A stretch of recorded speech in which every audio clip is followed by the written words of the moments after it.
What's up, everybody? Welcome to the RotoGrinders NFL Weekly Preview. I'm Justin Carlucci with TJ Laessig. Another week of NFL action is in the books, TJ, and it was pretty crazy. How about that Arizona game? Yeah, it was really an interesting week overall. I mean, we had a lot of chalk bust yet again, which we've had a couple times this week. We had some games like the Arizona game shoot out like we expected to, and my goodness, I mean, I can't remember seeing a Hail Mary that actually worked.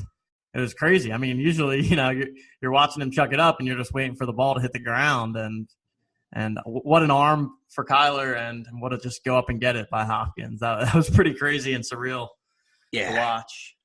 His post-game comments were awesome too. He was like humbly cocky, Hopkins, right? He's like, yeah, there was three of them, and I forget what he said. He's like, I just made the better play or something, And of course, Twitter was on fire because it's 2020 and everything's on Twitter, and a lot of Bill O'Brien bashing, from the Texans corner. But man, what a play! I just, the last couple of successful Hail Marys, I just keep envisioning didn't Aaron Rodgers do it twice in a year a couple of seasons ago?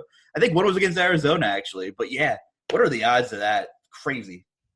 Yeah, it was nuts. That was an awesome game through and through. And yeah, we'll dive into some of the recap stuff here. But I mean, we had Chalk Mike Davis at $4,000 that completely busted. We had Duke Johnson completely bust, which I think is not the most surprising thing. I mean, I did not see Davis having a floor like that. I still think that Davis was a fine play in all formats just because he was so cheap and the expectation was so heavy there. But I mean, one of the things, and we were talking about it a little bit before the show, but just felt like a week with a lot of groupthink from what I was seeing, right? And it was like, the Mike Davis thing is one thing. I think that was a no-brainer. But then it's like, you have to play Duke Johnson and you have to play Aaron Jones. And I mean, I know I'm kicking myself a little bit for playing Aaron Jones instead of just finding a way to get up to Kamara, who we know has a much higher floor and a similar ceiling.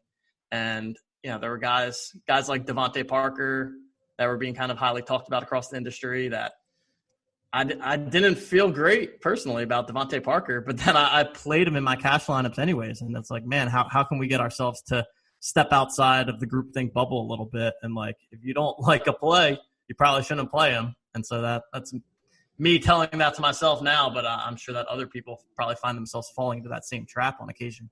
Yeah, the groupthink, and you want to fade chalk, most chalk in tournaments. I mean, you can get away with playing some of it. The guy who won the Wildcat had Mike Davis on his team. Look at Mike Davis, min price, DK scoring. 4 catches for 40 yards and 40 rushing yards is 3 times value. And that's a bad game. And Mike Davis has been like walking and doing that pretty much almost all season. 4 catches, 40 yards is 8 points, and then like 40 rushing yards, maybe 12 points. He had less than that. And he came in at 50, 60% ownership. And it gets to the point where which bill of the coin are you on? Yeah, like you might need him and his ceiling is extremely high at that price, but the leverage people got by fading him, there was a path. The game script was really bad, and he did play through injury to some extent there. He had a hand injury. It wasn't a likely path, right? But it was a path. So, kudos to those who faded Mike Davis. So you can win with some busted chalk if it's super cheap like that. And then you get up to the Duke Johnson like you talked about. He wasn't min-price, right? You didn't have to play Duke Johnson, but very appealing. Another guy who catches the ball out of the backfield a lot. Little revenge game narrative in there too. It's tough. You look at those ownerships, especially when you play cash games and you want to protect yourself, but it gets to the point, like you said, well, everyone has them. What do they know that I don't? You start kind of second guessing. We both played Tyler Lockett, and I don't think either of us really wanted to. I think we both kind of fell in that trap, and that Rams-Seattle game was a huge letdown fantasy-wise. You don't play the running backs against Seattle. You play the receivers. And Brown and Henderson both scored. So that's variance. That's sport. That's DFS for you right there. Yeah, no doubt. And I mean, it was definitely an interesting tournament week. I was saying before the show, I ended up with a profitable week, and it's kind of like I kind of almost don't even know how, because I feel like all the plays I liked didn't do very well. But I think I had some Kyler Hopkins stacks that really helped. And I mean, it's easy to say in hindsight, but the clear tournament play, right, was to get off of the chalkier running backs and make the pivots to DeAndre Swift, to Josh Jacobs, and to Alvin Kamara. I mean, to me, when you pivot to those three, you're not giving up a ton from a projection standpoint, and you're getting just so much ownership leverage. I mean, I'm looking at the Wildcat right now as an example, which Mike Davis was 61% owned, and DeAndre Swift for 1,100 more, 11% owned. I mean, yeah, he's more expensive, but that's just so much leverage there. And then you got Kamara coming in under 15% owned. So yeah, interesting week, and I think one to remember whenever you find yourself feeling that you're playing a guy just because everyone is saying that you have to play them, and your gut and the things that you're personally looking at don't necessarily guide you in that direction. Don't be afraid to step out of that groupthink box and play the guys that you like, the guys that you want to play.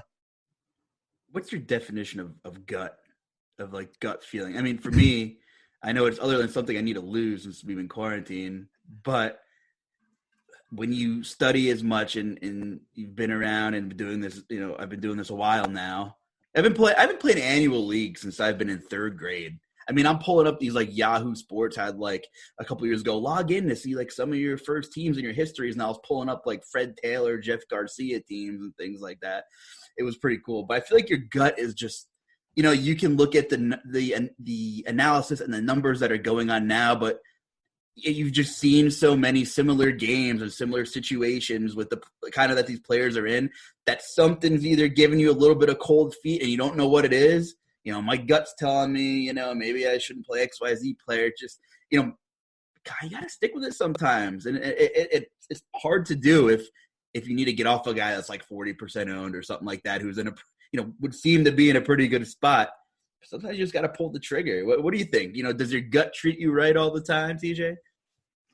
Yeah, I mean, I wouldn't say all the time, but I think it's just, I mean, Devontae Parker was one with me too. I played him in both of my cash lineups, and I literally was texting with my friend, and I was like, I do not understand this Devontae Parker play. I don't want to play Devontae Parker, and I did it anyways. And it's just like, yeah, the theory behind it was that Preston Williams was out and that there's going to be more target share and yada yada yada. But like, it's Preston Williams. It's not a big name market share dominator coming out of the lineup. It's an average receiver. And so I think that especially in this 2020 age of DFS, there's so much content out there, and people just latch on to a few guys. And then it's also easier.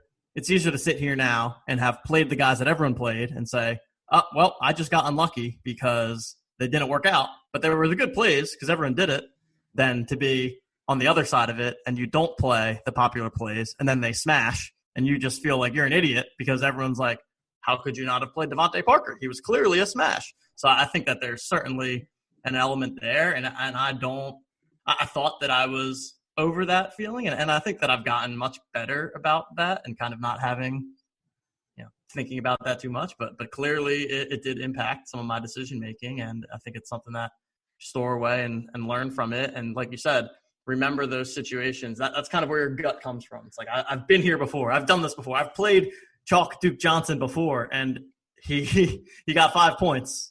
And it's like a spot like that's going to emerge again in the future. So throw that away in your gut and listen to it. It's not a sure thing, but Duke Johnson in a smash spot is never 100%, right? So absolutely it might look appealing, but just think of all the outcomes that are possible. And that I'm really disappointed that game had some poor weather, because I really wanted to play a Houston stack, but the weather was so bad, right? And we're at the point of the year where we've talked about it on a few podcasts now, where you got to be checking out the weather. Check out what Kevin Roth does for our RotoGrinders team. He tweets frequently, a lot of good content there. And Tell you what, if you've been playing the unders in some of these brutal win games, you've been making a little bit of money the last few weeks too. So, good points there too. But yeah, chalk Davis, chalk Aaron Jones. We'll put that behind us. The Cardinals game was crazy. Crazy. A lot of swings on that last play. I mean, that last play alone for Hopkins was worth, what, did he get the 100-yard bonus on that last play too? Yeah, so yeah. Wow, that was whoa, man.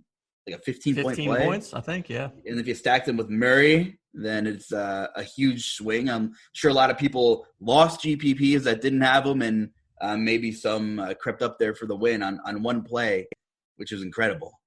That game kind of lagged at halftime too, TJ. Second half really took off. For sure. Yeah, I imagine that all of the GPP winners were probably not winning the GPP before that play, unless you happen to already be winning and have Hopkins. But yeah, I think a lot of money swung across the industry on that one play there, which doesn't necessarily always happen, especially a play like that late. There were still, I think, one or two games that were wrapping up, but that was pretty much the last play of the slate, certainly the last impactful play.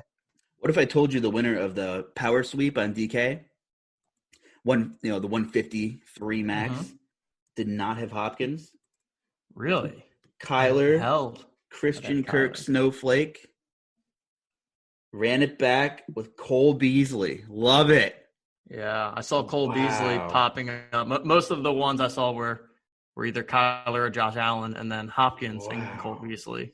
But there it is. We talked about it on the pod last week, right? That taking the cheap, low-owned piece from the popular game, and Cole Beasley, he was it. Like, great play. In that power sweep we just talked about, 3% owned. I mean, you throw him in there with the game stack. You know he's going to be low owned, but he's correlated with your Murray, your Kirk, your Hopkins, whoever you're playing there, and you get him at that extremely low ownership. So that is something that I'm going to continue to use as a strategy in my lineups, and I think is a good piece for everyone. I'm glad that it seems like every week that ends up happening. So it's about identifying who those pieces are and getting them into some of your game stack lineups. You want to circle the wagons on the Bills real quick? I will say one thing we know is that they just aren't going to run the ball this year. And if they do, it's going to be Josh Allen. So, I mean, even when Allen hasn't played well against good defenses. I don't want to slander your MVP pick here. Yeah, that ship has kind of sailed at this point. But it was fun for like 2 weeks. But he's playing well against mediocre and bad defenses. Yeah. And he's running the ball. They just aren't equipped to give it to Zach Moss or Singletary at this point. And, Diggs was good. Allen was pretty good too, and real heartbreaker for Buffalo.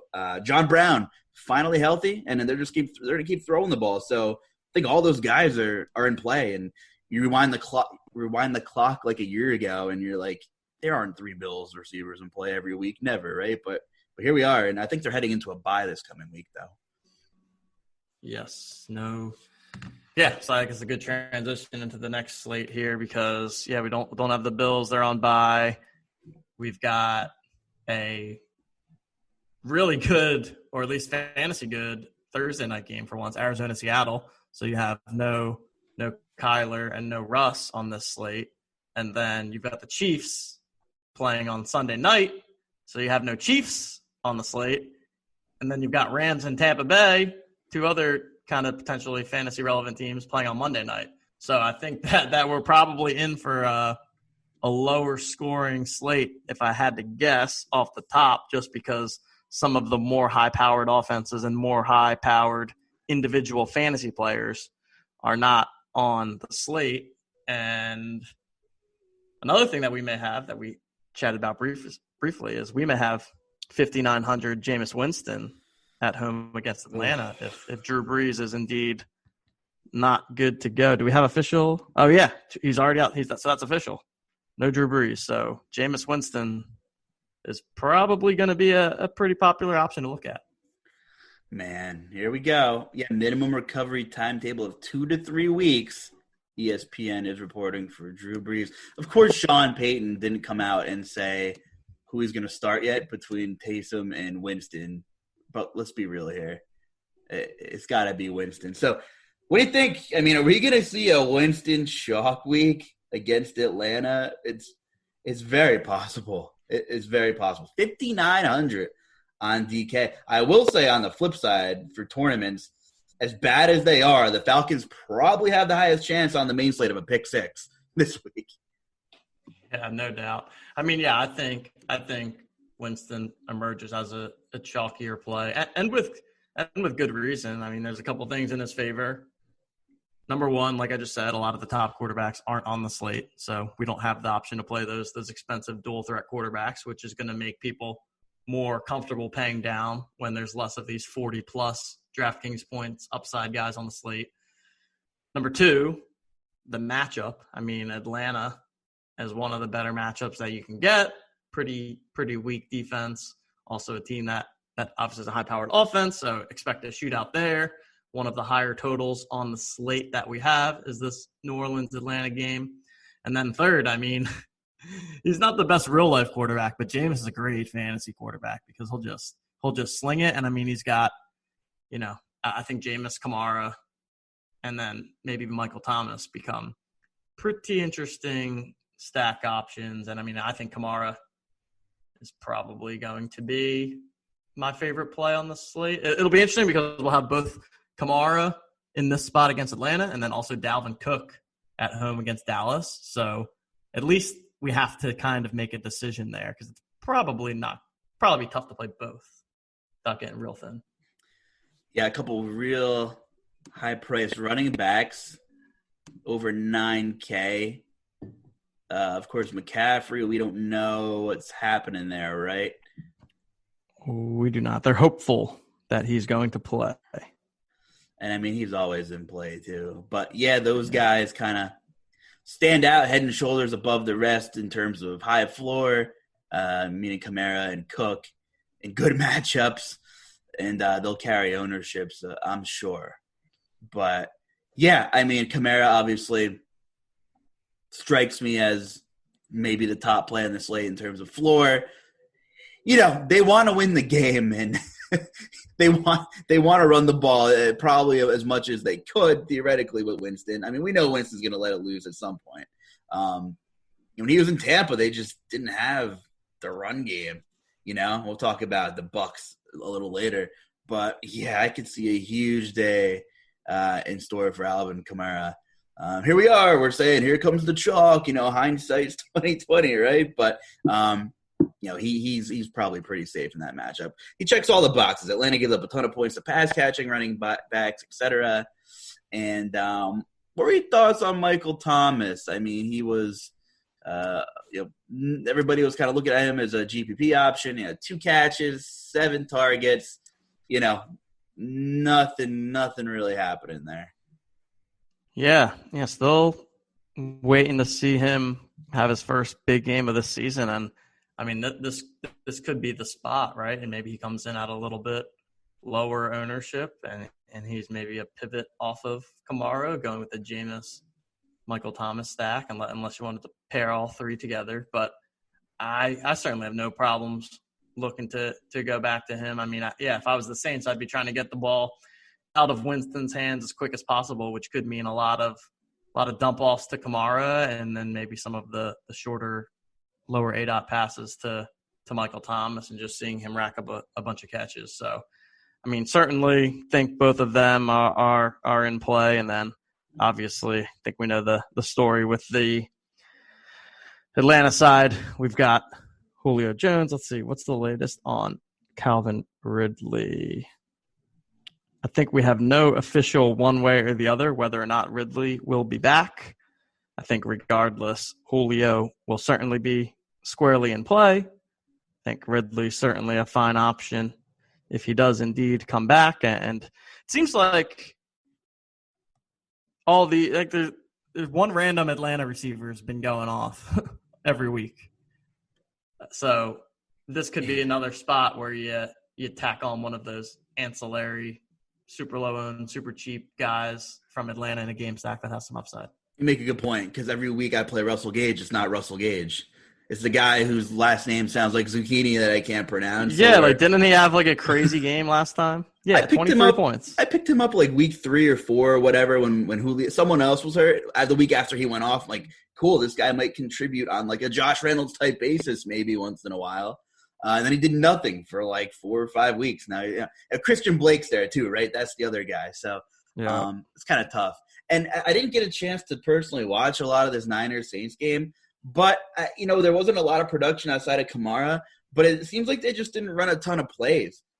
Breeze threw the ball 13 times, Winston threw the ball 10 times, 23 total passing attempts, and only 30 total rushing attempts. So I'm not sure exactly how the game flow went. If I have any time this week, I'd love to try to rewind a little bit and just see where they got the ball. I'm sure they had some quick scores and some favorable field positions. Because I'm looking at the snaps, and Michael Thomas played 78% of the snaps.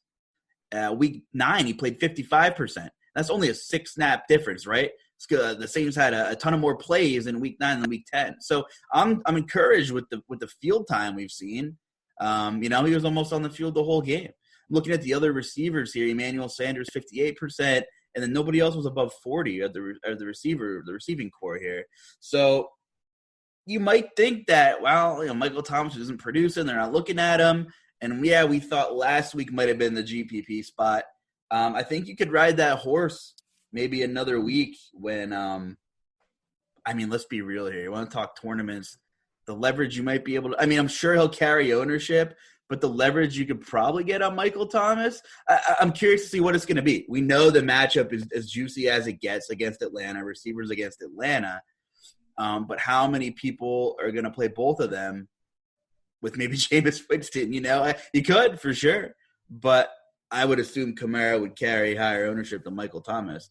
With how good Keenan Allen's been, right, against the Jets. Of course, Julio. Yeah, that's what I was about to say is that I think Michael Thomas comes in pretty low owned because if people want to play Kamara and they want to run it back with Julio, you can't play all three. You're going to run out of money. So I think that it's more likely that you see Kamara and Julio pairings. And so maybe that leaves Thomas a little bit under-owned and worth targeting. You know why you can't play 3 of them? Because DraftKings made Mike Davis $6,800 this week instead of $4K. They must have heard our podcast. I don't know. But, yeah. So, anyway, that game has a ton of fantasy potential. Go ahead. Yeah, for sure. No, I was going to say, speaking of Mike Davis, I think another worthy game to talk about next is Detroit at Carolina.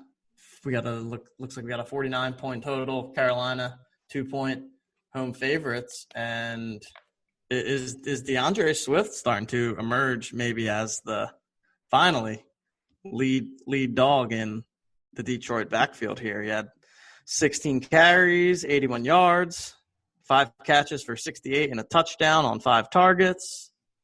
I do not have snap data in front of me, so I cannot see. Doesn't seem the snap data is updated, so I cannot see how many snaps he played. But that's pretty good usage, and he's been trending up in that direction. So I think that he's someone to keep on the radar as a potentially lower-owned tournament pivot. I'm looking at a third party for some snap data here. And he played 43 snaps to AP's 7, and Kerryon Johnson got 9. So he out-touched them 43-16. So that was the first game Swift played over 70% of the snaps this year. So you might be onto something there. You might be onto something there. And, without Galladay, maybe they finally realized, we can't just keep banking on Amendola and Marvin Hall to help us out. And Marvin Hall caught a touchdown. Good for him.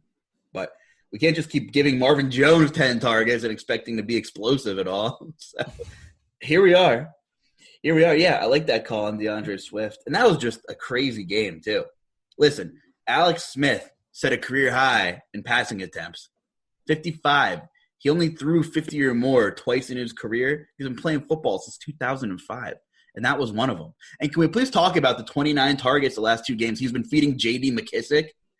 How much of this is a game script thing? How much of this is I'm just going to be captain check down even more than I was 5 years ago with Alex Smith? And maybe a lack of other playmakers other than Terry out there on the outside. Can you count on McKissick going forward in this offense as long as Alex Smith is the quarterback? Yeah, it's a an interesting question. I mean, two straight weeks since Alex Smith took over with 17 DraftKings points on 9 and 7 receptions, 14 and 15 targets. Wow, Crazy. Yeah, I mean, he's basically playing a receiver role, it seems, and you can slot him in at the running back. So I think, on DraftKings in particular, I certainly would not look to McKissick on FanDuel, but when we're getting that full PPR, I think he's actually somewhat viable. I guess that my only concern with him is that is there really a ceiling there? Like, is McKissick really ever going to get you 25 points? I don't know. Maybe. But that'd be my one concern with him. But I mean, for 5,200, you don't need that many. You don't need 25 points. But yeah, it's an interesting one. I kind of laughed about it on the pod last week when I saw that McKissick had all these targets. But 2 weeks in a row is enough for me to maybe take it a little bit more seriously. Antonio Gibson was kind of underwhelming, and he got bailed out by 2 touchdowns, 13 carries, 45 yards, 3.5 a carry against this horrendous Detroit run D. He did score twice, though. Funnier stat line for McKissick, and maybe the offensive line is to blame. He had 8 carries for 6 yards and a touchdown, but did his damage with those 15 targets, 7 catches, 43 yards. So I don't know. It's possible if they start eight carries on top of 15 targets is 23 opportunities. I don't know. I mean, it's pretty hard to rush 8 times for 6 yards in the NFL, although Jordan Howard's pretty good at it. But I don't know. I'm interested. If he's under 6K against kind of a poor D, I guess I'm interested. But like you said, ceiling, I don't know. But, man, it's just a strange offense right now, right? We never thought we'd be seeing Alex Smith playing this year, probably. That good for him. I mean, awesome story there. Anything else on Detroit here moving forward? No, I think with Detroit, it's really just on Swift there for me until we have Galladay back into the picture. But the Panther side, there's got to be some interest. Panther side, yeah. So Panther side, always interested in the Panthers. Obviously, the running back situation is going to completely depend on whether or not McCaffrey comes back. I think that if McCaffrey does play, he becomes a great tournament pivot off of Kamara and Cook, because I expect Kamara and Cook to be the higher end of the 9K plus running backs. And yeah, I mean, with the Carolina receivers, it's really just become spinning the roulette wheel a little bit here. It looks like they pretty much all had 5, 6, or 7 targets this past week between Robbie Anderson, DJ Moore, Curtis Samuel. DJ Moore was the one to get the big play in the big game this week, which seems to happen pretty frequently with Carolina, is that one of these guys goes off for a big play. We saw it was Curtis Samuel the prior week. We've seen it with Robbie Anderson earlier in the week. So I don't know that there's a clear number one receiver in this offense anymore, which makes it difficult to go with any of them in cash too comfortably. But I think that they're all certainly viable in GPPs. I agree. Spinning the wheel a little bit. You need a little help from the game script to get enough volume. DJ Moore, great game. Played two really good games against Tampa Bay this year. Just kind of seems to disappear more or less when McCaffrey's active. But even in a couple of the Mike Davis games, he just kind of was less involved than you would imagine for a guy of his talent. I mean, Robbie Anderson really came in and kind of has been the guy that, commanding the targets from Theodore Bridgewater more times than not. Curtis Samuel had his floor game this week after everybody was chasing for a couple of weeks. But who knows? Any given week with any of these guys, it could be a ceiling game next week. They're playing a pretty bad defense. I mean, Desmond Trufant's been getting torched. The Redskins put up 27 on him. I mean, kind of enough said there. So I think there has to be some kind of interest in Carolina, as you were saying, whether it's a one-off, whether you're playing this game. Maybe you could. I can't fault you for wanting to stack it in some dimension, or maybe like a secondary correlation might be better with your lineup. Whatever you want to do, I think you're right. This is a pretty good spot for some exposure. And I love the McCaffrey kind of pivot off of that ownership, because he came back from injury and he played a lot. They were like, "You're going in there, man. You're playing your almost typical role here." So I'm with you on that. with you on that. Where do you want to jump to next? Let's see here. Like you said, not a lot of kind of 50-plus totals. The Thursday game is huge. Wow, the Chiefs 57 total. Chiefs Raiders on Sunday Night Football. That'll be fun. And of course, the Buccaneers rolled, and they are on Monday Night Football. And man, we should have thought about this a little less and played an angry Tom Brady, right? I don't think anybody talked about him. Really nice game. I also don't know who Ronald Jones is sleeping with in that organization to continue getting all these touches. 190-plus yards, 98-yard run. Okay, kind of spinning the wheel with who's going to be the lead back in Tampa Bay now, too. Right when you want to trust Ronald Jones, Fournette gets the looks. Right when Fournette looks healthy and, Jones fumbles or this or that, they just give the ball back to Rojo. So I'll pass on that situation. I'm really glad they're not on the main slate for now. Yeah, agreed with you there. We certainly did have an angry Tom Brady and put on a solid showing for sure. I mean, I think another interesting fantasy game, speaking of Tom Brady, going to his former team, where we have Patriots, Texans. Yeah. 48-point total. New England, 2.5-point favorites on the road. Wow. I think that some Deshaun Watson stacks should certainly be in play this weekend. And I think that he'll probably be in contention as a cash game quarterback too. If you don't want to go with the Winston route, Deshaun Watson at 6,500. That obviously, if you're looking at the game log, don't worry about last week. We already talked about the weather. I think that you can kind of write that off. But prior to that, I mean, he's pretty much showing a 24-point floor since earlier in the season. He has some of the easier stack options, being that you can go to either Fuller or to Brandon Cooks.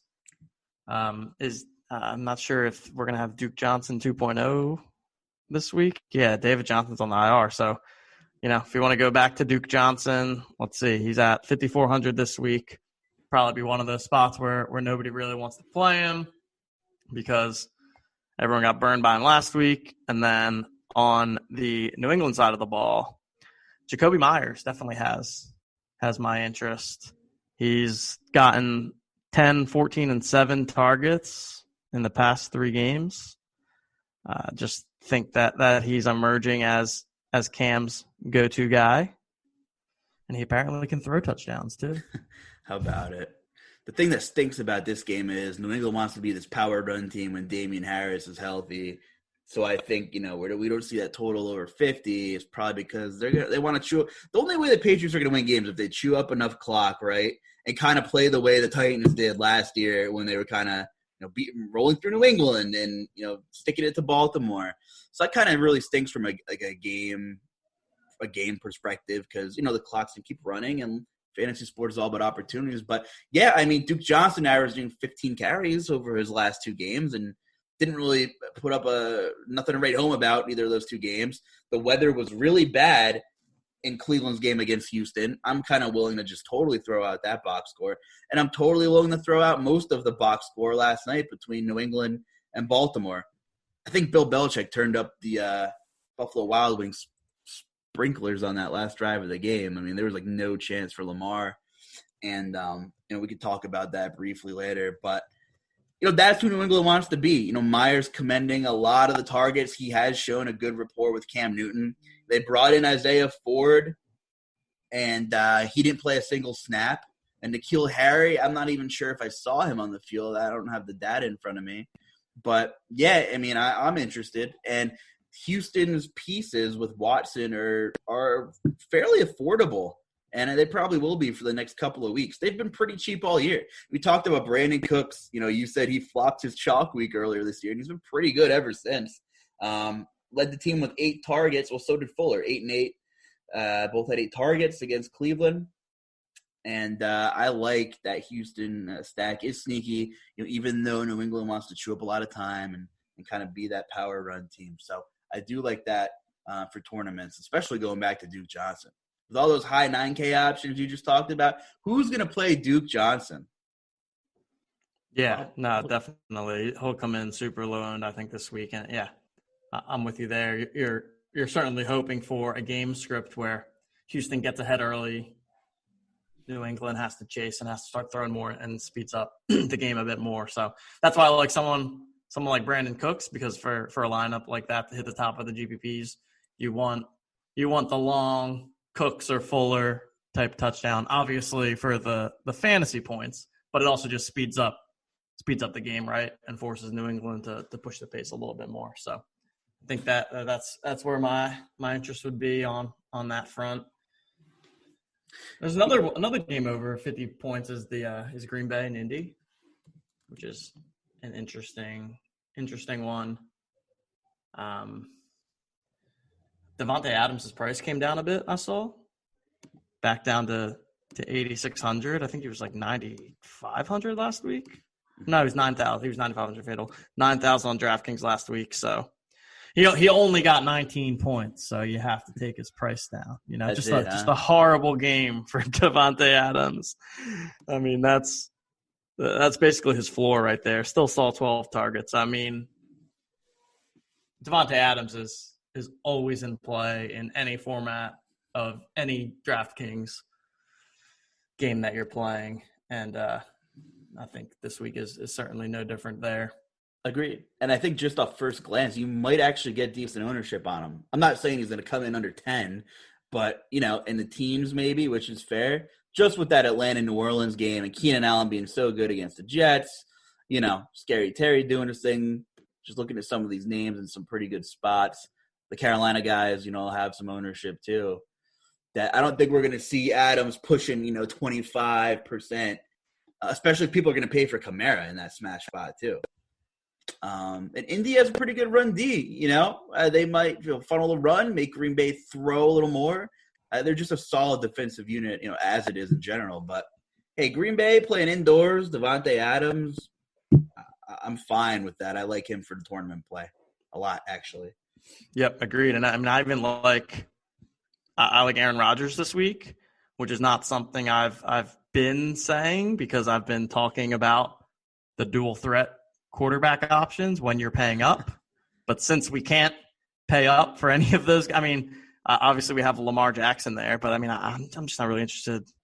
Lamar just hasn't quite been what he was last year. So I think I'd rather, you know, I like a Rodgers, Devontae Adams stack. And then there's some guys you can run it back with on the Indy side. I mean, Pittman, I think, is interesting to me. He had a little bit of a breakout spot in their last game where, eight targets, 7 catches, 101 yards. They also handed it to him on a rushing attempt once. So seems like he's becoming more and more involved over there. And, you know, T.Y. Hilton just hasn't been doing a ton. So I think we're seeing a little bit of a shift in the who's the alpha receiver on the Indy side of things. They say narratives aren't real, but on his birthday, Nyheim Hines went for 28.5 DraftKings points. So I think people might chase him. I don't know. You don't know what's going on here. Like, you spend your first round pick on John Taylor. Jordan Wilkins stinks.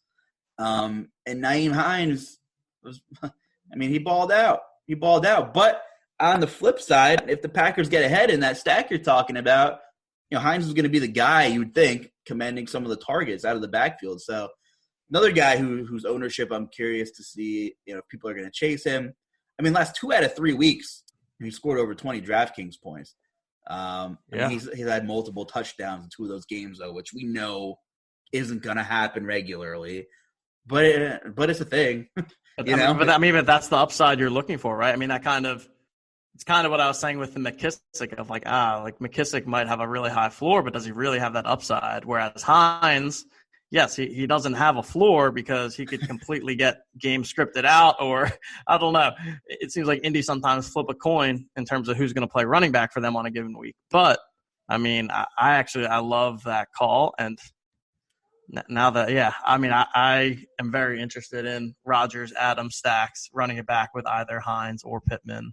I think that will hopefully be pretty contrarian too, I would imagine. Even though the game is a high total, I still think that it's not going to be super popular. I agree. People really like this Indy defense, right? The media talks about it, it's a thing. So I think you kind of mix in that perception. And Rodgers' price is down 900 after torching the Jags just because he's playing a better defense. Is that what it is? He's 7K. It was 79 last week. Yeah, that's what I'm saying. He's at 7,000. I mean, look at his last 4 games: 29.4, 31.9, 23.5, 27.3. Like, he's smashing, except for the game at Tampa Bay. He's absolutely smashing this year. That's the problem. They're the best defense by far, I think, on that game log. I mean, Minnesota, Detroit. Nope. New Orleans. Nope. Not really good in the secondary. I mean, they funnel the run.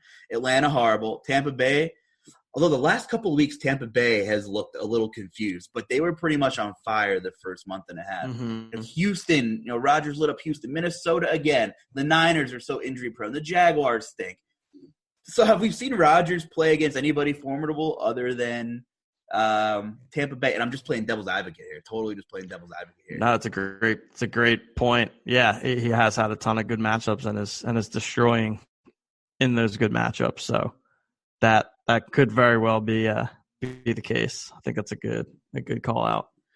And we could also backtrack just ever so slightly because I know we're just having a conversation here, but look at that Houston game and Cam Newton 6,200. I mean, Houston can be ran on if it's not going to be Harris. I know we didn't watch a great football game last night. I mean, the weather was pretty bad, and Cam Newton only threw the ball 17 times. They still mustered together 16 points. I mean, that was just a brutal game. Weather and everything going on. But you could even do Jacoby Meyer. You can run it back that way maybe if you want to. If the game script, there's your thing. Cooks makes a splash play. You go to Cam and grab Meyer. I just saw that. We're talking about quarterbacks. I'm scrolling through the list here. So no, I agree. I think it's a unique week in that, again, because none of these high dollar dual threat smash quarterbacks are on the slate. It makes so many more stacks viable, in my opinion. And I haven't always felt that way, right? Like last week, I felt like if you were making stacks that weren't Kyler or Josh Allen or Russell Wilson, that it was suboptimal. And this week, I feel like you could make the case to stack up almost any of these games because I don't think there are any of those quarterbacks that are truly separating themselves from the field from a projection standpoint.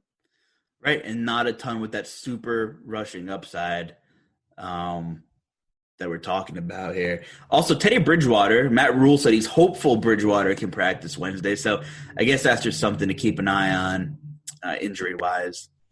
But, yeah, and, you mentioned Lamar Jackson, and as a Titans fan, great. I get to see an angry Ravens team come in and, face off the Titans who, listen, man, I know special teams is an important part of football, but that Thursday night football game, I'm still dead inside. The third string punter who the Titans switched off of, the second string punter came in last week, played fine because Brett Kern is on the IR making a tackle. He got hurt.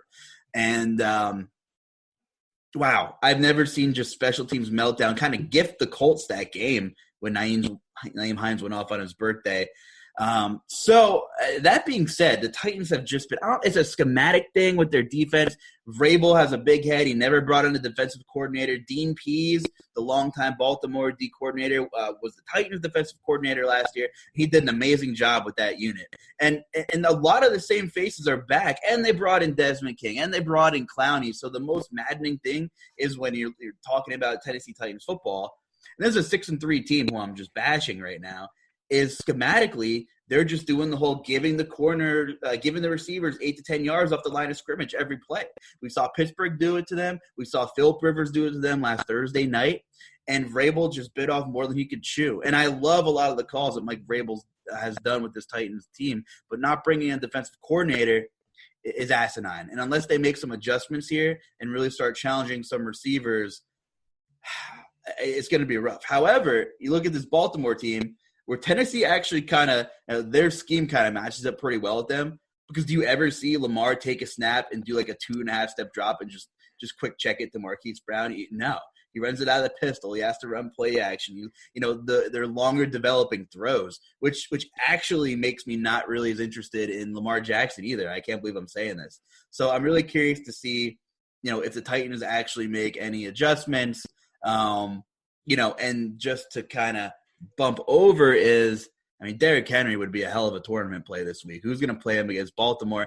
However, if you watched the game last night, Damian Harris had some success on the ground, career high in rushing yards. And I know it was a sloppy game and some weather. Baltimore had some injuries on the defensive side of the football as well. But you want a hell of a tournament play. And I'm a pretty unbiased Titans fan. I hope that shows after I've just been ripping them. But who's going to play Derrick Henry at 8K this week? Is anybody? Are we talking like 5 to 10% Derrick Henry maybe? Yeah, I think closer to 5 than 10. I just think with Cook and Kamara. So, yeah.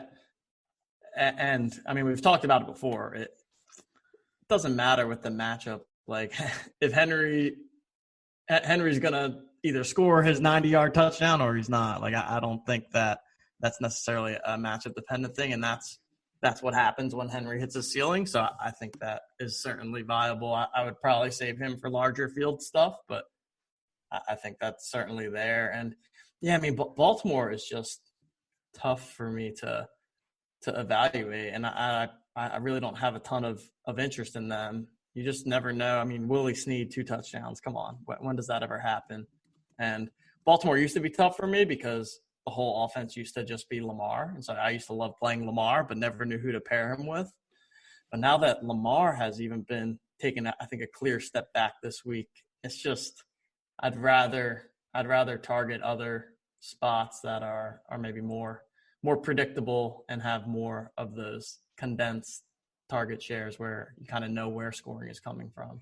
And he's had to throw more. And how many primetime games have we seen Baltimore on this year where he's just missed a wide open Hollywood Brown, or the ball was just behind XYZ receiver who could have been a game-changing play? You've seen some of these things be more of an issue than they were. And maybe the league is catching on to him a little bit. And he just makes some unscripted plays we've seen last night that are just still breathtaking.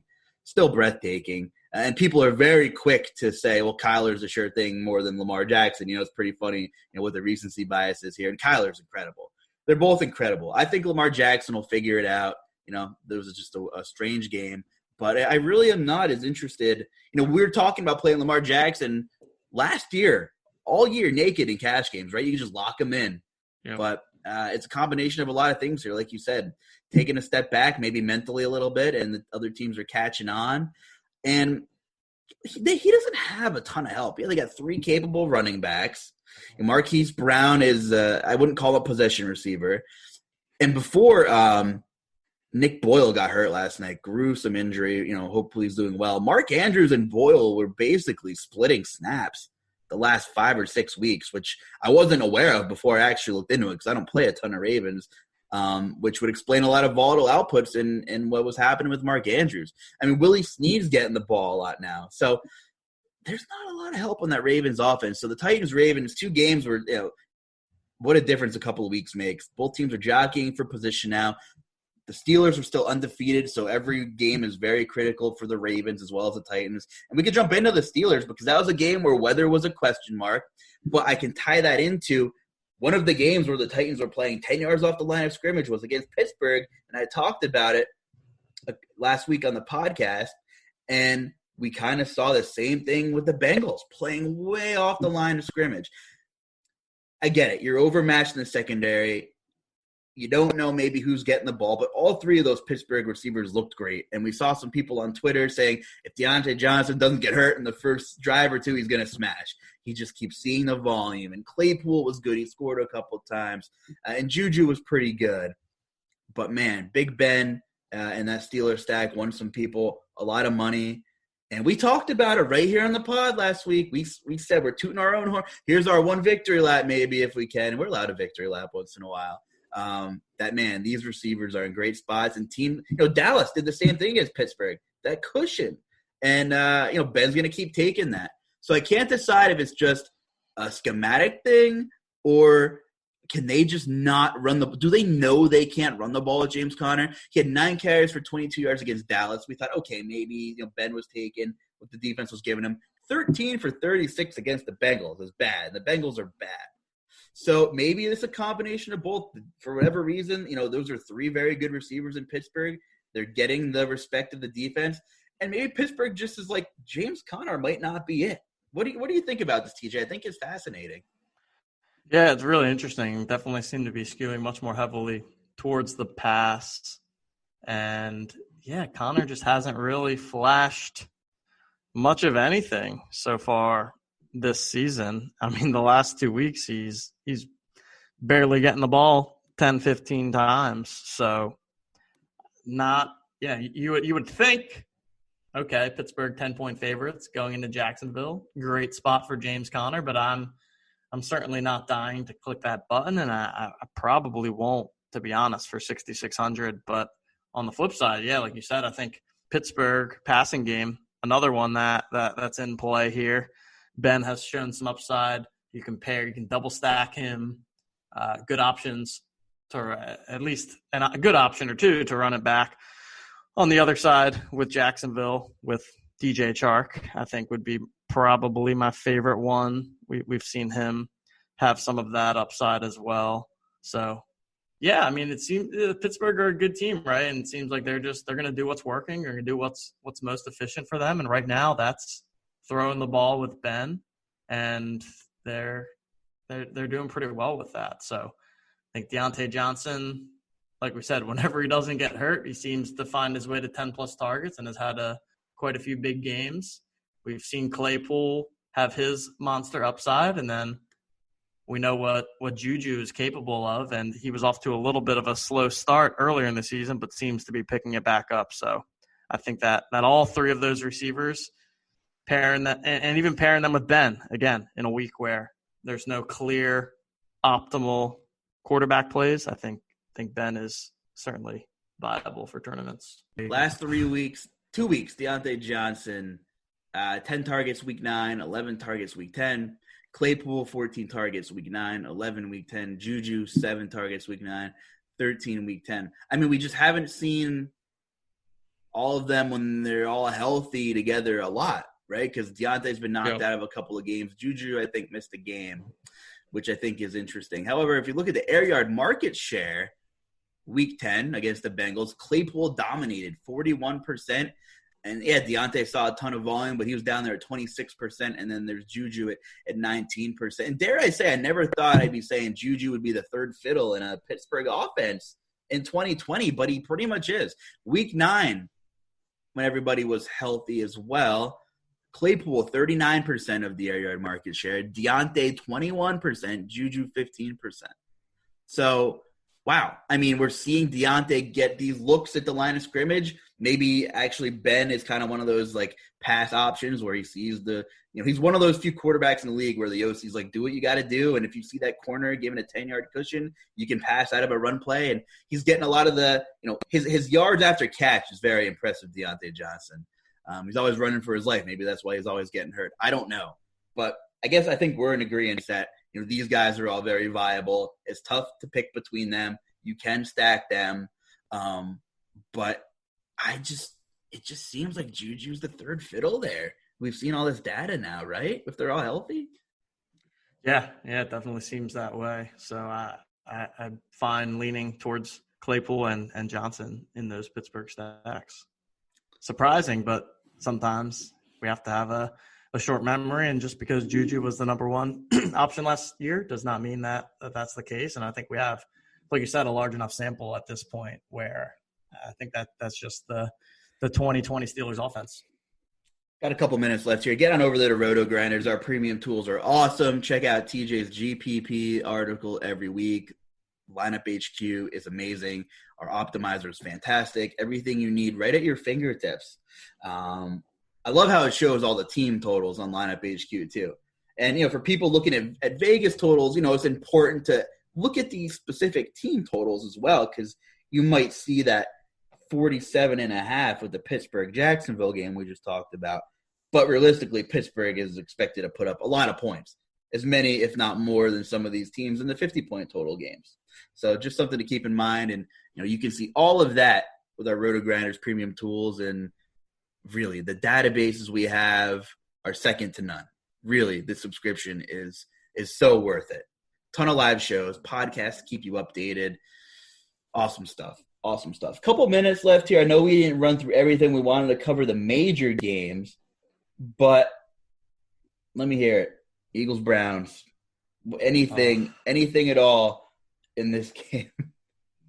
I really don't know. I really don't think so. I mean, the Eagles are just so bad. They really are. And it's almost like they bring down their opponents with them in every single week. And I just don't know that there's enough meat on the bone there for me to go back to it. Dallas Goedert was the chalk tight end play last week. That obviously didn't work out. I'm sure he'll probably get some buzz again just because tight end is so ugly, like we've always talked about. And there's not a tight end priced above 5,000 this week on DraftKings. Every single tight end is under 5,000. So I mean, Goddard sitting at 3,800, don't love it, but I think it's fine and it's in play. Hooper only had 2 targets this week, so not really looking to go to Hooper on the Cleveland side of things. And from a running back standpoint, I think Miles Sanders is still fine. I think that he's probably the one bright spot that we've seen on the Eagles side of the ball, but it does have a 48 total, so maybe I have a reverse bias going here of can't play games with the Eagles in it, but it just seems to me to be a bit of an ugly spot, and will likely not be targeting it as one of my favorite games. I don't mind Hooper. I'm kind of willing to throw that game out. Kareem Hunt, I don't mind Kareem Hunt. Yeah, you can play Kareem Hunt. How about Nick Chubb going down at the 1 yard line for everybody that rostered him last week to run out the clock? Yeah, you can play either of those guys, I think. They'll both be pretty low owned on this slate. You have a hard time picking between them in a good matchup, but how about in a mediocre matchup with a ton of other good options? I mean, we're talking about 5% probably on both of them, if I had to guess. Yeah. Yeah, it's funny. They both had 20 DraftKings points last week, so they exist. While it's not ideal to have a timeshare, I think there is enough ball to go around for either of them. Obviously, do not play them together. That would be very bad. But I think you can play either of them in a tournament. Agreed. Another game here. Just keep an eye on Drew Lock. I don't know if he's going to play this coming week. I haven't seen an update. As Tua, he's been 3-0 since he took over in Miami. He's going to travel to Mile High at another big test. I don't know if there's a lot in this game that appeals to me fantasy-wise other than potentially the defenses. But kudos to Tua and the Dolphins for getting it done. And, boy, did Drew Lock look absolutely horrible last week. Picked off 4 times. The Raiders had pretty nice field position for most of the game. They scored 34 points. I believe it was a 34. And Derek Carr didn't have to do a thing. Didn't throw a single touchdown in that game. So the Drew Lock experiment it's something. I'm not sure what it is, but it is something. I don't know if we're going to see him, but that Dolphins defense has been playing much better. The personnel is finally healthy. So if Drew Lock's out, or even if Drew Lock plays, that Dolphins D might carry a bit of ownership. So I know we didn't talk about the Jets-Chargers much. You figure you'll see some chalky stuff on the Charger side. Keenan Allen, Herbert's obviously in play. We talked about the quarterback situation this week, and Herbert's been very good. Vikings Cowboys is one of the later games. We haven't seen the result of that Minnesota game. We did briefly talk about Dalvin Cook. So anything on any of that in a nutshell, give me your quick hitters on any of that. And are you considering playing Zeke at 6,500 and in any alternate dimension? No, I'm not. I'm really not going to play Zeke. I think really the only thing that interests me in the Minnesota-Dallas game is the Dalvin Cook thing. I think that he's a lock. You can pair him with the Minnesota defense. I think that's a nice little mini stack there. On the Chargers side, I think Kalen Ballage is a real thing. Justin Jackson's now out and will be out for a bit, and they really just don't trust Josh Kelly, it seems. I mean, Balaj had 18 carries, went for 68 yards, also had 6 targets. So he's almost playing a little bit of or working his way up to a workhorse role there. So I think that Balaj could actually – he might end up being chalky-ish at 5,600. I'm not 100% sure on that, but he stood out to me. So I think Balaj, like you said, any of the Chargers are really good play. Balaj and the Chargers defense, interesting mini stack there as well. Obviously, Herbert, Keenan Allen, certainly good plays as well. The Jets, I mean, I don't really want to play anyone on the Jets side. Like, you can throw Mims in if you want to because he's probably close to minimum price, but, like, what's he going to get you, 10 points? I don't know. I'm not really interested in stacking too many Jets, but I'm fine stacking against them. Maybe that would be one of the few cases where if you don't want a game stack, I don't hate it, but at the same time, you might as well throw in like a 3,500 Mims just to have that correlation and then give yourself room to pay up for the studs in the rest of your lineup. So that'd be my thoughts there, and yeah. Kalen Balaj revenge game. Jets cut him like a month ago. Pair him up with the Chargers D. There's your correlation, man. Pair him up. Boom. I actually like that a lot. I don't hate that 5,600 DK. You're right. They do not trust Josh Kelly. And I just read something while you were talking because I have Austin Eckler in like all my annual leagues, of course. I think they expect him supposedly back week 12. And we'll see about that. But Balaj week might be short-lived. And he'll probably carry a bit of ownership. Unless some other value. We'll see. Maybe probably not crazy ownership because he has Kalen Balaj. And he's not like Mike Davis price, 4K from last week. But I wouldn't be shocked to see him like, 10, 12% maybe in some formats. But I like that call quite a bit. I mean, Herbert's been putting this team in position to win, and they're a good offense now. It's awesome. TJ, anything else before we get out of here and wrap up? Do you have any prediction for the Cardinals-Seahawks game you want to throw in there for this coming Thursday? Oh, yeah. That should be a fun one. 58-point total. Seattle's favored. I think the Cardinals are going to win, though. I think Seattle's a little overrated. I think that we got caught up with the shiny object of the Russell Wilson cooking, and, I mean, they just can't seem to stop much of anyone. And Arizona coming off of the big Hail Mary win, I like the Arizona side there. But it should be a fun game to watch. Finally a fun Thursday night football game. I feel like we've been getting a bunch of junk there. So that's my Thursday night take. And, yeah, just overall thoughts on this slate. I think that because of the lack of the high-priced quarterbacks and because of two of the most expensive guys, Kamara and Dalvin Cook, being in such great spots, I think it's a great week to differentiate your stacks and play some maybe even some cheaper stacks, and then be able to fit in some of the chalkier, higher priced running backs just because I think that they're such a smash. So that'd be my Monday morning general feel for the slate, and it should be an interesting one. Couldn't agree more. And just scrolling through, I guess Galladay is just listed as questionable as of now.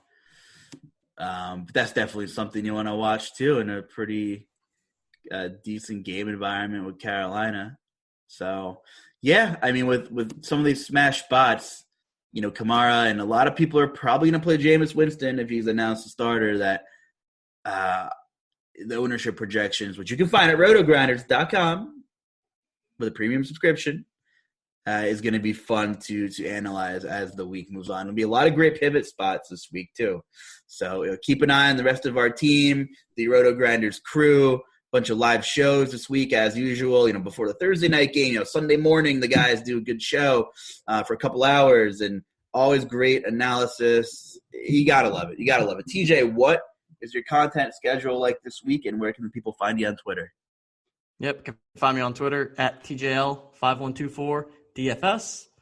Be coming out the GPP article on Friday, and we'll also be continuing to do my golf content for these remaining tournaments after a fun Masters weekend. Awesome stuff. Awesome stuff. Hit us up on Twitter. You can follow me at the J Carlucci. What do you think of the podcast? Please subscribe, like it, give us some feedback. We want to hear your thoughts. So, hope everybody has a good week. Stay well, stay healthy, and maybe more importantly, good luck this week in DFS. Take care, everybody.